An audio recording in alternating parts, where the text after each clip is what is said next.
জলের জন্য আবারও রাস্তা অবরোধ। আমবাসা কচুছড়া রাস্তা অবরোধ করল এলাকার জনগণ। শনিবার আমবাসা মহকুমার লালছড়ি সাংমাপাড়া এলাকার লোকজন আমবাসা কচুছড়া রাস্তা অবরোধ করে। তাদের অভিযোগ, বিগত 10 থেকে 15 দিন ধরে তীব্র জলসংকটে ভুগছে এলাকার জনগণ। বহুবার ডিডব্লিউএস কর্তৃপক্ষকে জানিয়েও জল সংকট মেটেনি, যার ফলে লালছড়ি সাংমাপাড়া এলাকাবাসী পথ অবরোধে বসে। খবর পেয়ে ঘটনাস্থলে ছুটে আসে ডিডব্লিউএস এর এক আধিকারিক। কথা বলেন অবরোধকারীদের সাথে।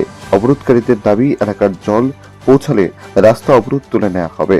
রাস্তা অবরোধের ফলে আমবাসা কচুছড়া সড়কে দুদিকে আটকে পড়ে বহু যানবাহন।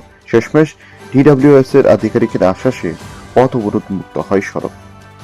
লোকটাকে জন্য বলছি জলের লেগে, আমরা জলের সমস্যা হয়েছে। আমরা তো 15 দিন হয়ে গেছে, জল পাইতেছে না, জলও এত ফ্রেশ না, আয়রন জল।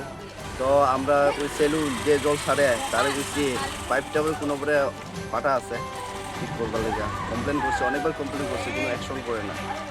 এটার জন্য আমরা ওখানে বাধ্যতাই রুটটা ব্লক করে লাগছে। ওখানে আমরা এখন জল চাই। আপনারা কি দপ্তরে জানাইছেন ডিডব্লিউএস রে? জানাইছি, কোনো রেসপন্স আয় না। ভিলেজে জানাইছেন নি? আপনার ভিলেজে জানাইছি, জানার পরে কোনো অপশন নেই। ব্যুরো রিপোর্ট, প্রগতি নিউজ।